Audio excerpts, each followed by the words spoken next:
E aí pessoal, bem-vindos ao Tela Cult, e hoje vamos falar sobre a mais nova produção da Netflix, Estou Pensando em Acabar com Tudo. Filme dirigido e escrito por Charles Kaufman e baseado no livro com o mesmo nome. E pessoal, eu vou separar esse vídeo aqui em duas partes, uma sem spoilers e uma com, mas eu aviso quando estiver chegando na parte com spoilers. Caso alguém queira ir direto para essa parte, eu vou deixar o tempo de vídeo aqui para vocês pularem direto. E eu decidi fazer isso porque eu acho que esse filme levantou algumas questões muito interessantes. E sem dúvida alguma ele vai dividir boa parte do público. Já dividiu, né? Porque eu sei que o filme pode ser um pouco confuso e maluco em muitos momentos. Rola uma não linearidade em relação ao tempo vivenciado por aqueles personagens, assim como várias referências filosóficas que podem deixar o espectador se questionando qual é o intuito daquilo tudo. Mas acredito que as pessoas que já conheciam o trabalho do diretor já esperavam por algo assim, o que foi o meu caso. Apesar de gostar muito do trabalho do Kaufman e entender o que ele quer propor na maioria dos seus trabalhos, eu tive um certo problema com esse filme, mas eu já falo sobre isso.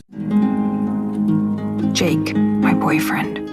Na trama, vamos acompanhar Lucy, que está a caminho de conhecer os pais do seu namorado Jake. Eles moram em uma fazenda distante, então o casal embarca em uma longa road trip, onde vários questionamentos passam ali pela cabeça da Lucy ao longo daquela viagem, principalmente o de acabar com tudo. E o que seria esse tudo inicialmente? O que entendemos é que ela está se referenciando ao relacionamento deles, né? O relacionamento dela com o Jake, mas que depois a gente percebe que na verdade tem outras camadas por trás disso. E as coisas ficam ainda mais interessantes ao chegarem na casa dos pais de Jake, que tem atitudes estranhas e até um pouco assustadoras. E pessoal, é interessante como esse filme ele toma caminhos inesperados. E falo isso do ponto de vista de alguém que não leu o livro ou sequer assistiu o trailer desse filme. Eu fiquei realmente surpreso, né, com o rumo que a história foi tomando e principalmente na forma como ela foi sendo apresentada, visto que o primeiro ato do filme são praticamente só diálogos dentro de um carro, o que facilmente pode tirar o foco do espectador, tornando a experiência um pouco cansativa, no sentido que esses monólogos eles são carregados com várias referências filosóficas e muito reflexivas em alguns momentos. Chega a ser difícil acompanhar tudo aquilo, né? O que nos faz realmente questionar qual é o propósito daquilo. Afinal, queremos saber aonde o filme está nos levando. Mas eu confesso que o que me segurou a atenção foi todo o clima de tensão que o filme sugere, principalmente nos seus dois primeiros atos. Tem um tom ali de mistério, um clima de tensão, né, meio depressivo, angustiante, que dá a entender que algo maior está à nossa espera. Creio que os ajudantes para elevar esse tom são sem dúvidas os diálogos, que tem um dinamismo até um pouco estranho,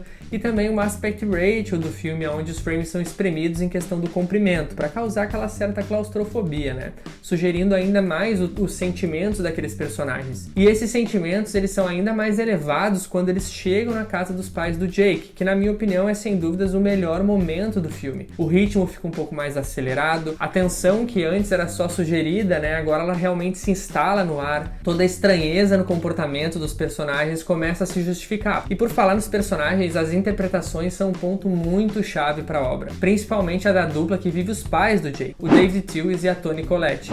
É um show à parte, pessoal, os dois são muito bons atores e criam personagens estranhos, porém propositalmente, né? Porque nessa etapa do filme o surrealismo ele ganha forma. Digamos que alguns dos personagens eles mudam de aparência, eles desaparecem do nada, e a fotografia do filme, o jogo de câmera contribuem muito em favor desses elementos. Mas logo depois dos protagonistas saírem da casa dos pais do Jake, o filme começou a me perder aos poucos, né? Eu comecei a questionar que se todos aqueles diálogos expositivos, se todas aquelas cenas expositivas ali carregadas em referências e surrealismo eram realmente necessárias para contar essa história. Porque o filme em alguns momentos ele cansa o espectador, mostrando a mesma coisa, tipo em relação a um diálogo, né, que está sugerindo alguma coisa e em seguida, ou às vezes até ao mesmo tempo, o que está sendo mostrado está sugerindo a mesma coisa. Eu fiquei me questionando se aquilo ali era válido mesmo. A sensação que eu tive é que o Kaufman estava tão envolvido nessa obra que parecia algo muito particular em relação ao ponto de vista do diretor. E sem falar que a progressão da história ela é subjetiva. E com certeza isso deve-se ao fato da liberdade que o diretor teve para alterar o final do filme em relação ao livro. Mas assim, pessoal, não me entendam mal, eu sou a minoria aqui. Eu achei isso. Acreditem, a maioria das pessoas do público, da crítica, eles gostaram do filme. É que realmente me pareceu que o que foi sugerido, as expectativas que eu gerei em relação àquilo que foi apresentado,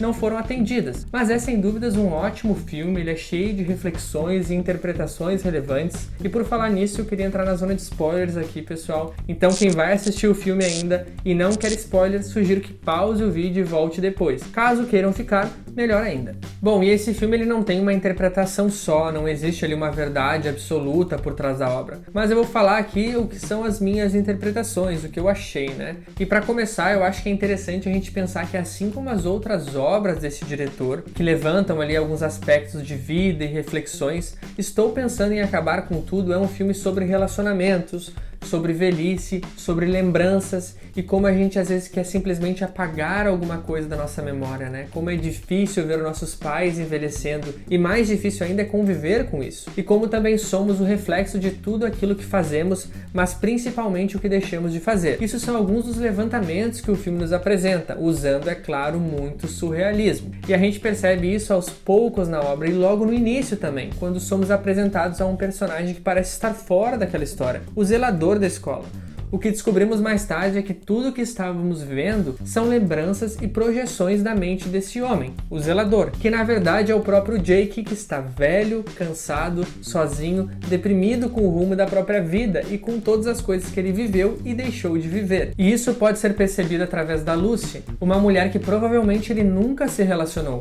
Ele a viu em um bar, como é sugerido no filme, e não teve coragem de falar com ela. Porém, tudo aquilo que está sendo mostrado pra gente é uma projeção daquilo que ele queria que tivesse acontecido. E outro indício disso é quando eles estão no carro, e o que parece é que Jake está lendo os pensamentos da Lucy, que foi uma coisa que eu falei sobre a dinâmica dos diálogos. Porque assim que ela pensa em algo, principalmente em acabar com, Jake a interrompe e a questiona, dando a entender que está lendo seus pensamentos, mas que na verdade é que Lucy não está ali, assim como a memória dela. Ela não lembra quanto tempo eles estão juntos, ou quando foi a última vez que ela viajou de carro, por exemplo. Assim como quando estão na casa dos pais do Jake, né, que Lucy olha uma foto dela na parede da casa deles, e quando ela questiona o Jake, né, e olha novamente, não é mais ela e sim ele. E também podemos usar os pais como exemplo, uma hora eles estão mais velhos, outra hora mais novos, mostrando realmente o processo de envelhecimento que o Jake acompanhou com seus pais, e todas as frustrações de talvez não ter sido o melhor filho ou o mais inteligente, porque em vários momentos vemos Jake afirmando a inteligência de sua parceira para os seus pais, no sentido que ele queria ser visto daquela forma. Uma hora ela pinta, outra hora ela estuda física, sempre fazendo questão de apontar o quão talentosa ela é, e quando essas afirmações elas são levantadas por Jake, Lucy apenas concorda de forma que ela não sabe e não entende da própria vida, reafirmando mais uma vez a sua inexistência. There's just something profoundly wrong. E é engraçado como o filme toca nesses questionamentos de vida e relacionamentos, né? Visto que depois que os personagens saem da casa onde eles estão e vão em direção à escola onde o Jake estudava, mas que na verdade a gente descobre que é onde o Jake mais velho, o zelador, trabalha, os personagens entram em uma série de conflitos.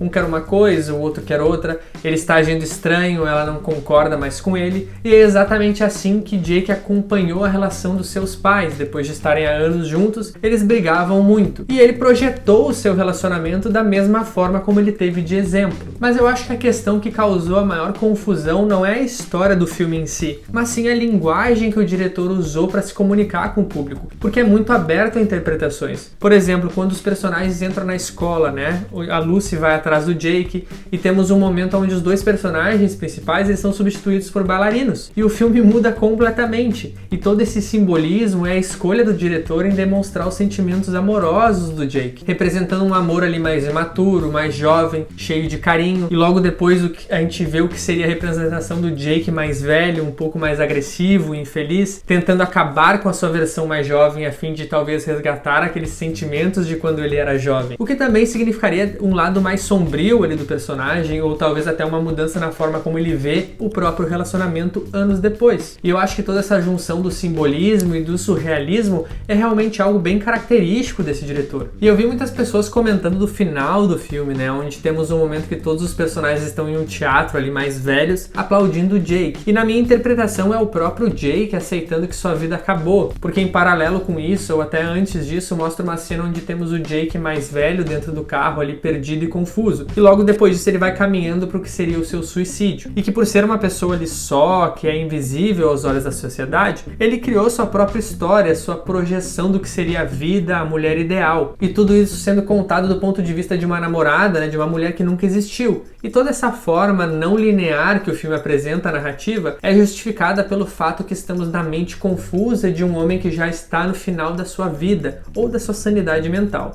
Enfim, eu acho que é isso que a obra quer causar, quer representar. E como eu disse antes, esse filme não me agradou no todo, mas sem dúvidas é muito interessante e tem muitas interpretações.